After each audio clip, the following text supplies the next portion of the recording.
Ready? I'm ready. Do a quick intro. All right, everybody, please take your seats. We're going to get started for our next section. So just a quick intro. This is, I assume most of you in the room know Joe Johnson. He's been doing FRC since I was... I'll cover that. Yeah, he'll cover that. He really needs no introduction. Mechanical savant. He's the man. Everybody give it up for Joe Johnson.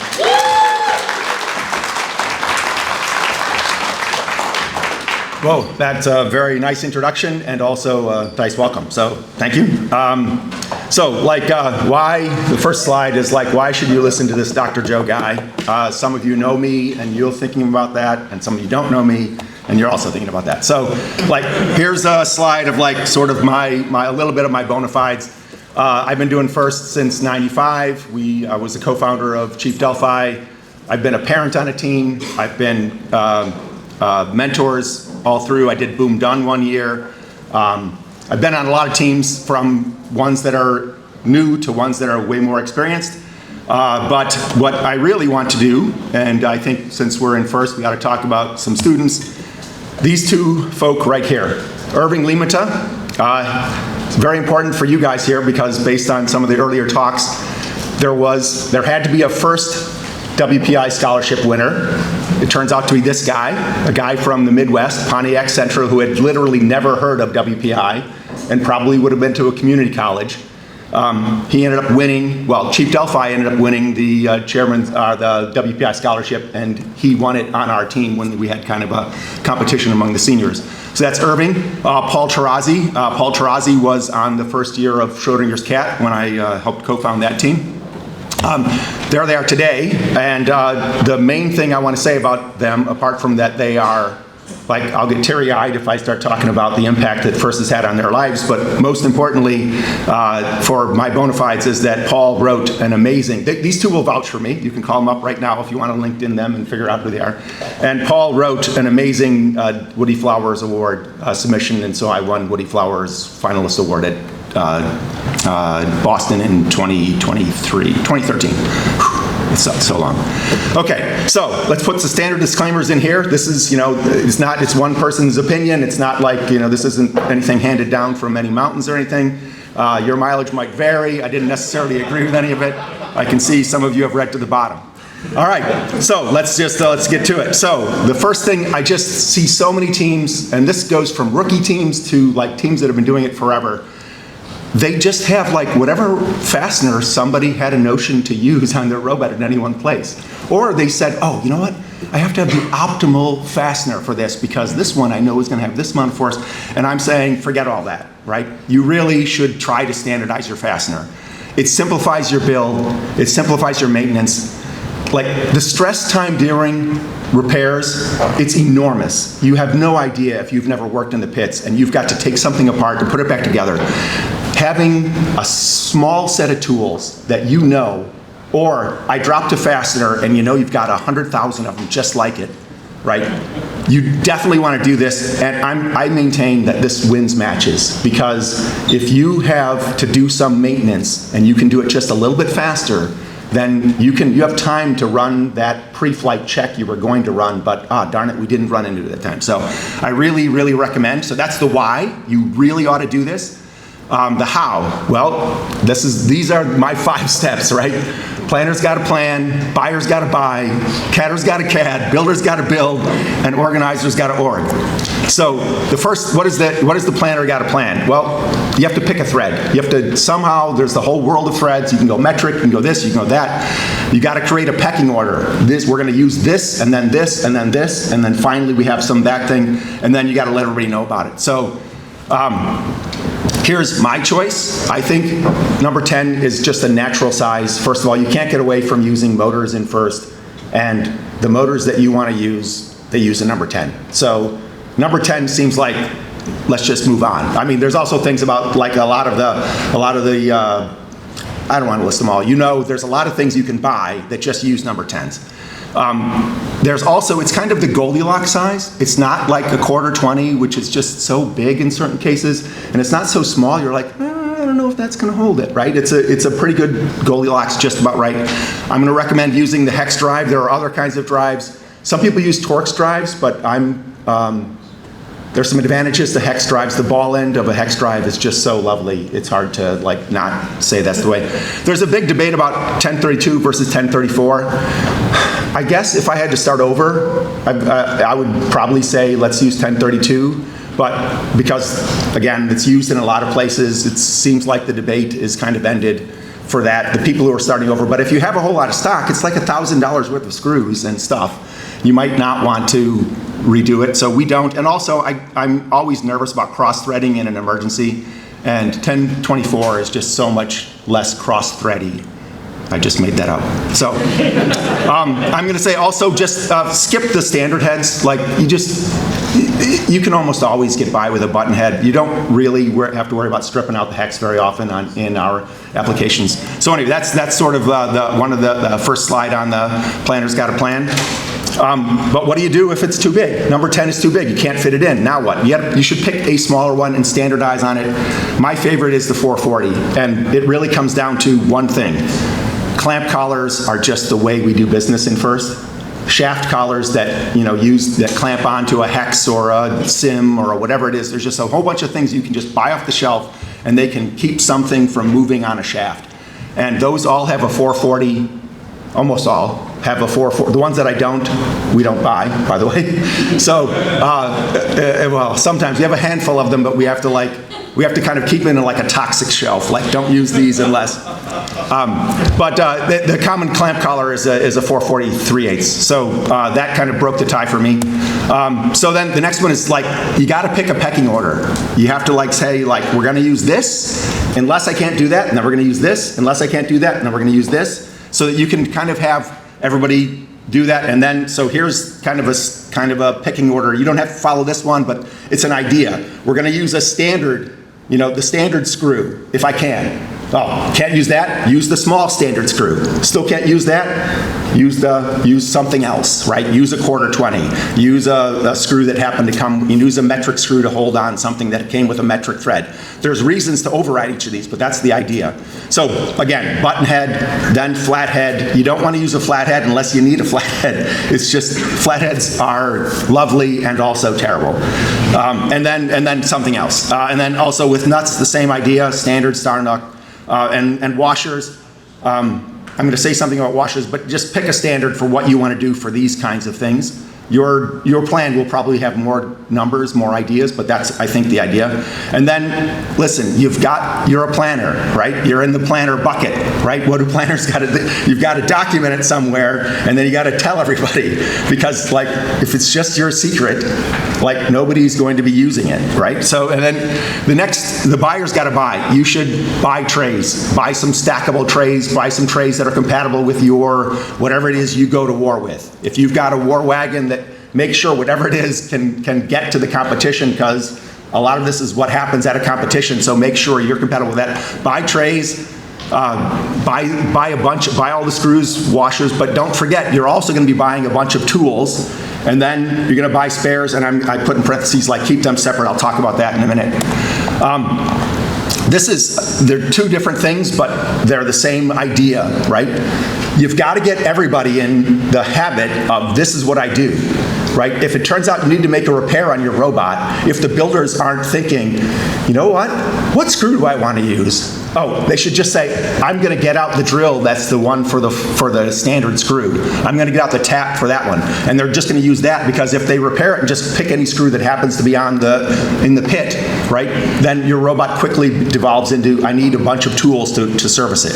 So the same with the CADers. When you're in CAD, it ought to just be natural that when they're picking that standard hardware from the Onshape bin, they're picking the number 10 and they're putting in the button head, because that's what we use standard. So that's an important thing. It's kind of like building muscle memory, so that the people who are working on the robot and the people who are designing the robot, that's what they do by default. So, and then the organizer's got to org. You got to use the trays. It doesn't help to have like a bunch of boxes just sitting on shelves or in bags or any of that kind of nonsense. You've got to have them in a place that people who need them can find them. and can use them and can put the ones that, oh, I thought I needed 30 of these, I only need 10, they can put the 20 back, right? So you've got to restack the trays and the tools. You've got to look and make sure that you've got all the things you need and you have them in where they're supposed to be. This is a pro tip, is you should have a secret stash, right? You should have a bag of things, and it's just like, when I tell my kids this all the time, from a refrigerator, they go get a Coke from the refrigerator. And I say, where do Cokes come from? And it's not the refrigerator. They come from the garage. You've got to get one from the garage and put it in the refrigerator so that whenever you get one, want a cold one, you can get it from the refrigerator. So, and then when it's out in the refrigerator, when the garage is out of Cokes, you order more Coke, right? So the stash serves as the garage for you. If you can train everybody that they need to look at the trays and they're going to refill from the garage, and the garage is the place that's the pull quote from, I need the parts from McMaster or something. So anyway, I think that's a kind of keeping it useful so you don't end up having problems with like implementation. And then periodically, you just need somebody to sit down and go through all of the trays and say, does it make sense? It turns out this year we're using swerve wheels and they use a certain length screw, so I need like 50,000 of them. And so like, they don't fit in the bin anymore, so you got to reorganize them and make the bins all work and homogenize it with what does this year's robot need. And then you just need to, we've got 32 kids was last year on our team. Normally we're up to 40. I just can't train every one of them to say, this is a 1032. And this is a number 832, right? They just can't see that. Like, it's obvious for me from horseback, but not for them. So they're just gonna get all mixed up, and you gotta keep it all so that in an emergency you don't end up with the wrong screw, and you're like, why is this nut spinning on this thing? It just doesn't tighten up, right? Well, it's an 8, not a 10. So anyway, that's really, really important. So this is just an example of ours. Not the best, but it's working for us. We have these trays. This is, the small fastener can actually just fit in like a little corner. And the big tray next to it is just this is what happens if you choose 1024, my favorite thread, is there's so many 1032 things, you end up with another tray that's like 1032s anyway. It's not the standard one, but you have to have them. So we end up having the 1024s. We really kind of have 3 standards, really. We have a 1024, that's one we always use, but we can't get away from using some 1032, so there's just a bunch of 1032s. And then in the little corner, we have our like small standard, because those are so small, they just take up almost no space. So here, the tools, you just should have so many tools of the tap drill, the clearance drill, the taps, I'm going to cover some of these in special, but you should just have like a bucket of them and also have a secret stash of a bucket of them. Because drill bits are like $1.50 or something like that, right? You should just have so many of them that you can always find one. This drill, if you don't know about this drill, you should, whatever you standardize, there's going to be a time where you need a hole halfway into your machine. And this is the tool that gets you there. You can reach in with a DeWalt or something, and you can put a hole where you need it in the machine without having to take it all apart. There's also another tool that actually holds a tap so we can actually drill a tap hole in the middle of our machine and then tap that hole. Anyway, you should have these tools are lifesavers. So really, once you standardize, you can have these kind of specialty tools to get you where you need to be. This is a drill that I'll get a little teary-eyed if I really start talking too much about it. It's a tap, not a drill, it's a tap. It lets you have coherent threads through a really deep something, right? So I printed a hub of a wheel or something, and it's 2 inches deep. And I want the threads on either side to be able, I want to thread all the way through it, right? Well, if you tap from one side and tap from the other side, like, yeah, that's not going to work. You're not going to. But this, because the shank is a lower diameter than the minor diameter, just goes through. It's from McMaster. The part number's on there. That's just table stakes for your standard thread. Really, really, really useful. And bonus points if you can have some very thin holder of this tap to be able to reach in the middle of your machine. Very, very nice. And as a practical matter, I'm not sure what they've done on the hardness of this tool, but I've never broken one. They're $40, and I've done bad things to them, and they have They have not broken. Okay, so this is just an example of the kind of tools, and once you have like this bucket, this is like 1% of the special tools we have for our standard things. And you can start doing things like, we have one called the stubby, right? We have one that can reach into really tight holes of this one. We have probably a half a dozen different shortened versions of these wrenches.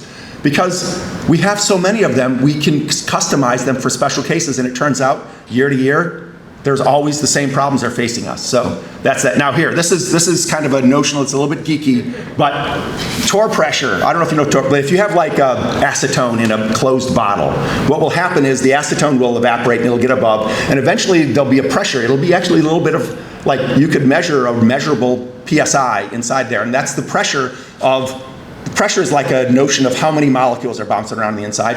And what happens is the gassy ones have a certain pressure. They get so many of them that they're landing on the water and sticking at exactly the same frequency as ones are deciding to be in the water and saying, ah, and jumping up and becoming gas, right? So it's an equal thing. That's what you want for your tools. You want to have so many tools that you've lost them in all these different places around your lab, right? And there's just an equilibrium, right? That, oh, I found the tool. It goes into the thing. Oh, I lost the tool. It goes in there, right? That's what you want. That's the ideal state, is to have all of the tools that you really need, right? Have achieved this torque pressure, where the ones being lost are exactly being canceled by the ones being found. Okay, all right, so there you go. This is just also 440 Torx Plus, please, Torx Plus. I don't know, people who have used the shaft collars, if you're not replacing them, I guarantee you, I wouldn't bet my children, but I would probably bet like their favorite toy, right? That you have stripped one when you really didn't need that thing stripped, you know? And once it strips, it's just a really sad day. And Torx just is so much more robust against that particular problem. And it's so cheap. Just buy these things. The second you buy them, you replace the screw and put a new one in, and you're going to just be much, much, much happier. So, all right. This is also buy a decent tool. There are really cheap Torx Plus tools. They're not your friend, and so you want to buy a good one, and I recommend this one. So, all right. The other thing, this is just a quick. Man, I got to cover the next things fast. We used to buy the cheapest one we could buy, stainless steel, of all these different things, because in short lengths, the stainless steel is the cheaper one. It turns out we're sad about that. We're converting over to be like all alloy steel, because 170,000 yield means just that much fewer, like, they don't break typically, but they do strip out sometimes after we've used them for many years.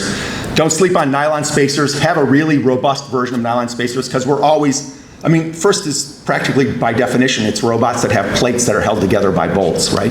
So spacers are just really, really nice, and you always want to have it a little bit thinner, a little bit thicker, and having just these white nylon spacers, they're dirt cheap. You can have them in your garage. Whenever your bins run out, you can refill them. There are 10,000 washers. There's probably more than that. Just pick a few of them and always order those. Don't order the ones so that your CAD designers can say, we use the 1/2 inch outside diameter one, and we use the one that's 1 point something millimeters thick, so that you can always get the right one and everything will fit together. And then you can reuse these parts from year to year. We end up with like these buckets of like used screws as we take apart our robot from the last year, and we can just sort through them and do that, but make sure you toss out the baddies. So I need to go pretty quick on the rest. So listen, this is my next tip, all right? My next tip is you really should hold your bearings in place, right? Your bearings should not just be well, I could be here or there. I could slide along my axis all I want to. Press fits are awesome, but a lot of times they're not, right? So our CNCs that we tend to use, one day they make a press fit that's gorgeous and will never move, and then the next day you change the tool or something and they're making one that's like, it's a slip fit, it's just falling out. We 3D print things. Again, some days the 3D printer is feeling like I'm making small holes, sometimes it's feeling it's making big holes. it's one of those things that are awesome when they work out exactly, but depending on your robot on it, I don't think that's wise. The length of the shaft, so taking 2 plates and having the length of the shaft be the thing that holds your bearings in place, that sounds great. It's awesome in many, many cases. But now I have an intake that uses the length of the shaft, and I got bashed by somebody who was very aggressive defense, and they pulled the shaft out, right? Now my bearing can come out of that hole, right? So, so that's another thing. It's a great way of doing it, but it can be like really spectacular failures. And I maintain that 2 screws can save you. So here's the example of what I mean. Again, you're CNCing these things anyway. Just put an extra couple of holes. These are laser cut little ABS things. They're exactly the width of the flange. You put this bearing in, it can be the sloppiest fit. It's literally never coming out. They just don't fall out in this case. So it's a super easy thing to do. I know some people just don't do anything and they just have it kind of pitch out, and I just get kind of weirded out about screws that are not parallel to the way that God intended. So, and in this case, God happens to be the designer. So this is one, it's also, it's 2024, like we 3D print things, you can put these things in, you can put the features in for nothing, right? It's super easy. You put the part in, you put a couple of screws in, and we had 0 problems with our bearings moving on our shooter, and we haven't for a long time because that's just been a practice we do. So that's something to think about. You can also do it with smaller bearings. This is using the smaller standard screw, our famous 440 with the Hex Plus, or the Torx Plus. What I do want to say here is while I'm talking about this, I want to say, whoops, sorry. No, I guess I talk about it later.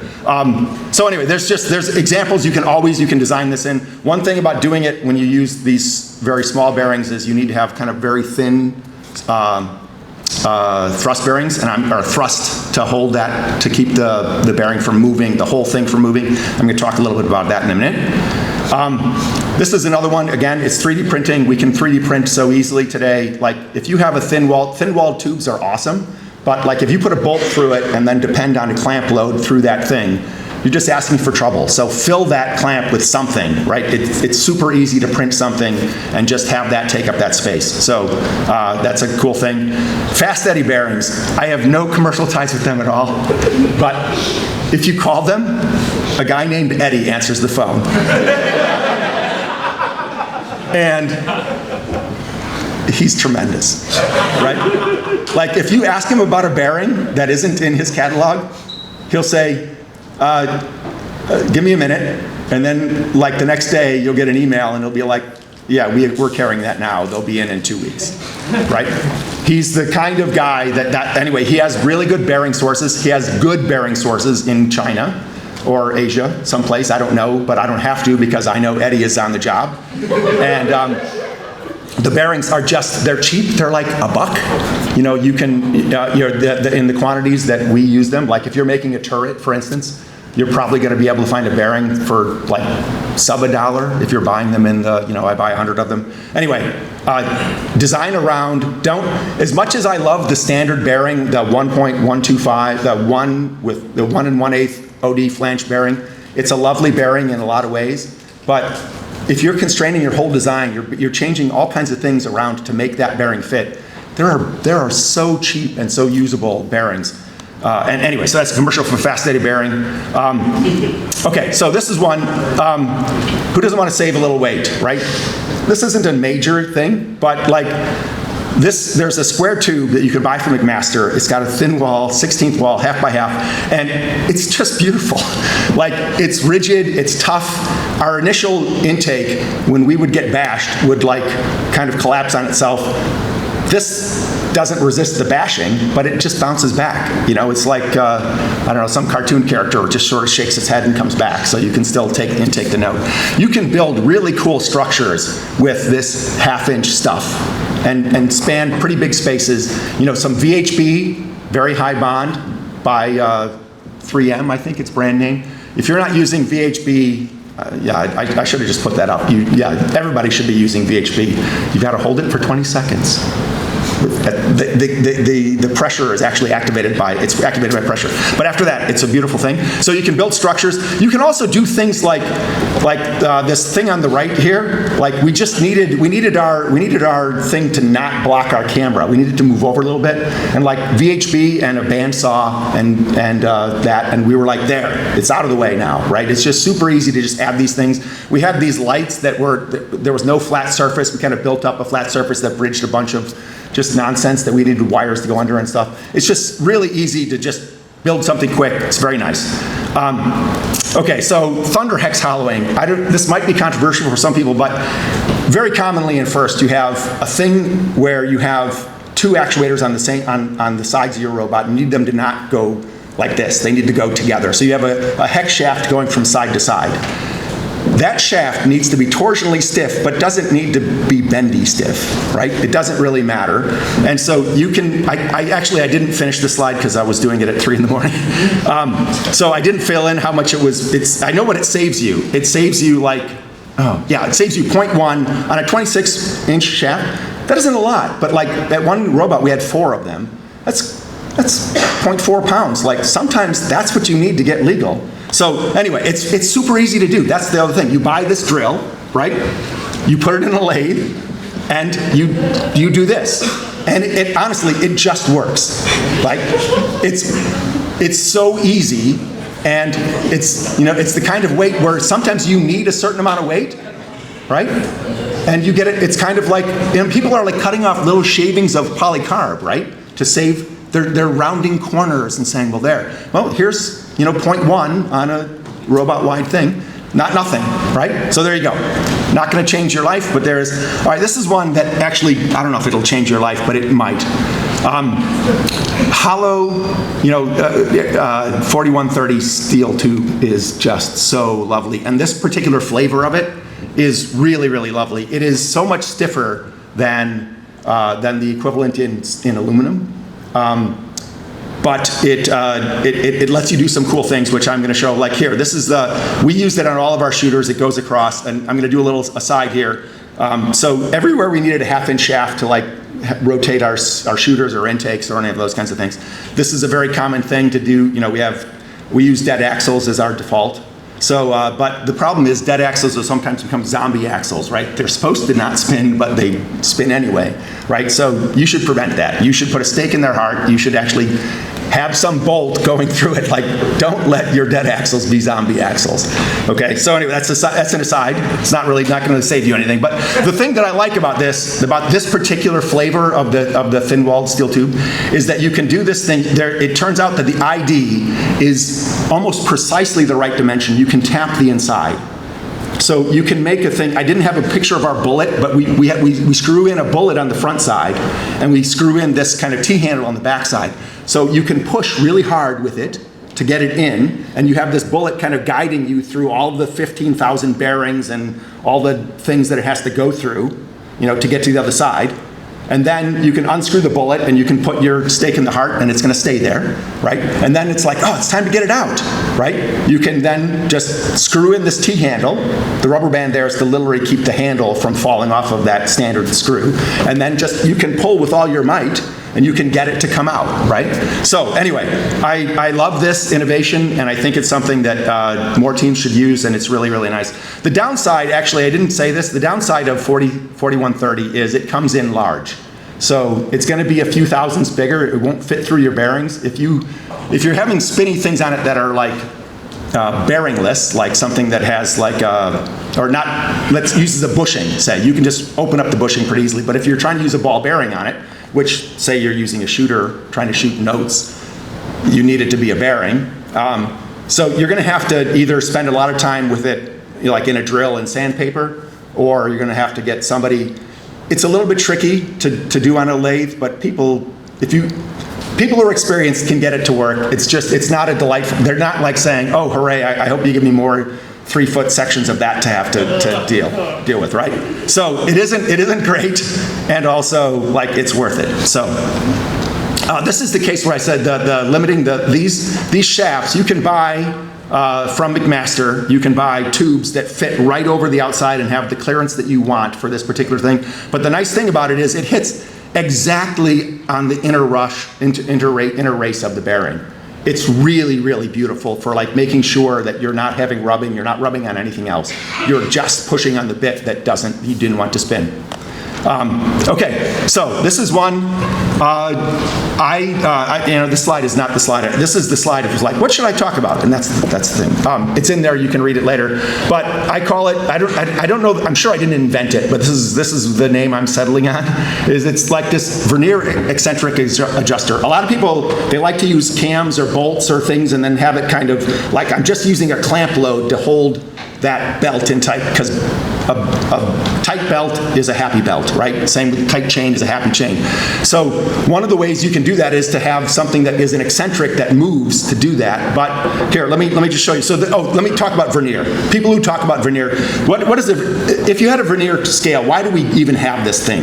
Well, if I could just had really good eyes and I could have a really good printer, or some sort of way of making it, I could just have the ruler between every millimeter little thing there, I could put 10 more little ticks. And then I would just read them off because I've got great eyes and I've got, the scale is just there.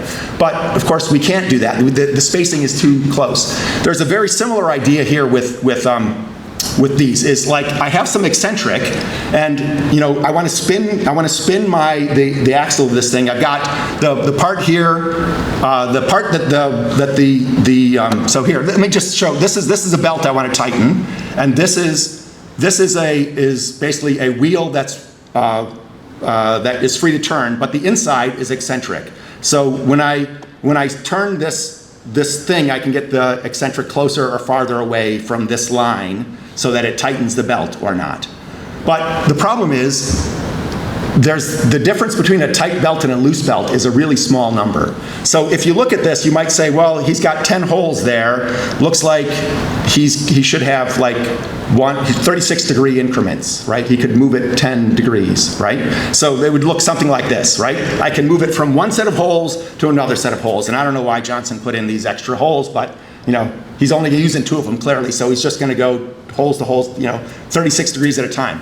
And I'm going to say not so fast, because if you pay attention, on the inside there's more holes. There's actually 12 on the thing that I'm holding in. And in the first window, these 2 holes line up, and then I move it a little bit, and these 2 holes line up.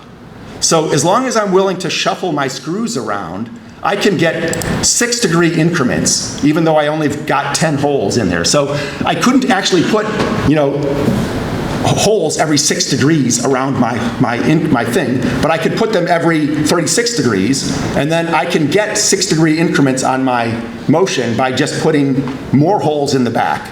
And so that when I have just different holes line up. It's a little bit complicated. It works out just like, it's literally exactly like how we measure a vernier scale, but it's really, really useful. We were super happy with it. The additional thing is there's only so much you can do, so much eccentricity you can live with in this. And so I printed a bunch of different wheels. This is our thickest wheel. This is our thinnest wheel. So after we would run out of room, we would just put a thicker wheel on, go back to 0, then clock it in, put a thicker wheel on, clock it in. So we had an enormous range of adjustment on this. And we didn't have to use anything that was like, if somebody loosened the screw, it would back off. This was, the holes are in place, and as long as the holes the screws didn't actually come out, we knew we would be exactly where we are. Okay, so that's that. We also did this for holding motors. The motors have the other problem is that there's a belt you have to miss. You've got like something that's holding the motor on the other side. And so it's a more complicated version, but basically I do the vernier on the outside, or we do the vernier on the outside, and the inside we kind of undo the rotation. So this one is eccentric out here. This inner one from here to here, you can see the bolts, we have 3 bolts that mount the motor to that. That is not eccentric, so I can spin that and not change the center distance, but the outside I do. Some of you followed, some didn't. It's not that big of a deal. All right, the last bit, I've got 5 minutes left, and this is the perfect timing. General's fighting the last war. So this is just a hint. I suppose we're not going to have this again, but like we should just have a discussion around, like, suppose like under the bumper intakes are is the new normal, right? We're always going to be doing under bumper intakes. Then we're always going to have these kind of cantilevered things lurking out in space. and kind of have some difficulty supporting that thing, right? So here's, this is my 5-step thing, right? Okay, so I stole a little bit, it's a little bit of riff on Elon's thing. So anyway, it's 5, so basically, I'll talk about each of these. The bumper rules are complicated, but also provide some options for us. And not all steels are the same, not all aluminums are the same, also not all wooders are the same. So let me just talk through each one of these. So if you looked at that design too up here, right, we actually put not just holes, we put like cuts. So we had a beam that we just like put a bunch of slits in it, right? So a beam with a bunch of slits in it is the same as just not a beam. So that was one of our problems. Also, you know, if you have to put holes on it, put them right on the central axis. Don't put them out far from it, because the central axis, the neutral axis is the axis that mines holes the least. So that's the first thing. So that's the first one, like be less stupid. The next one is the bumper rules are complicated but provide options. So, I should have just covered them this way. So one of the things that they talk about, I'm going to give the exact, I've already covered this. So the not all steels, just the examples are like, there's a stainless steel you can buy from McMaster that is a square tube 1 by 1 by 1/16 that has a 90,000 PSI yield, which, you know, if you just get standard normal steel, you're going to end up with something that's more like maybe 20, 25, maybe 30. So you can get like 3x the yield strength by just finding aluminum, or steel that's better. Same with aluminum. Normal aluminums, some of them are only 10,000, some are maybe 20, 25, you know, maybe 35 on a good day. But if you buy 70, if you can find what you're needing in 70, 75, you know, you can get up to 70,000 PSI. And then solid board is just so beautiful, like compared to, you know, using a maple, or there's a number of, lots of teams have their favorite, but, and again, I should have made a disclaimer earlier. It's like, I didn't invent all these things. I'm sharing them. I just want people to like, so this is a thing. So this is the actual steel, like it isn't obvious that this is a thing. I have examples of all these things over there if people want to talk after or during a break or something. Not during other people's talks, but at some point you can actually feel what they're like. You can do what Woodie always talked about, is licking the metal.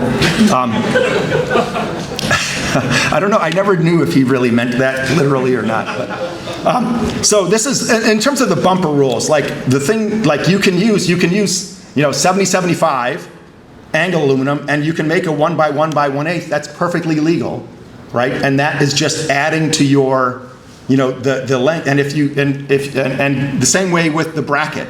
There's nothing, it just says you have to have a bracket. You can have it be a 2 by 2 by 1/8 aluminum.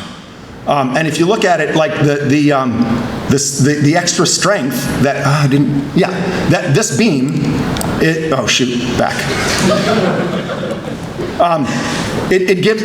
has that aluminum alone has like almost a 2,000 yield, right? 2,000 pounds. So 2,000 pounds, if you have a 200-pound robot, that would be a 10G hit right there, right? That's the kind of thing the bumper can really help you. That beam there has 1,000 all by itself. The steel beam, that's not that heavy, you know. And I had hoped, but I'm out of time.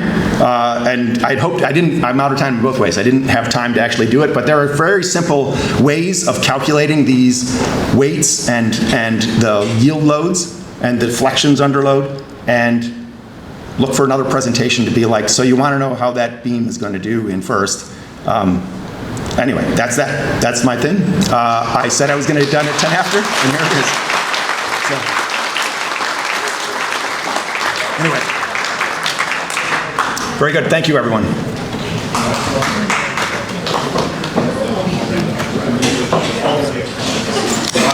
All right.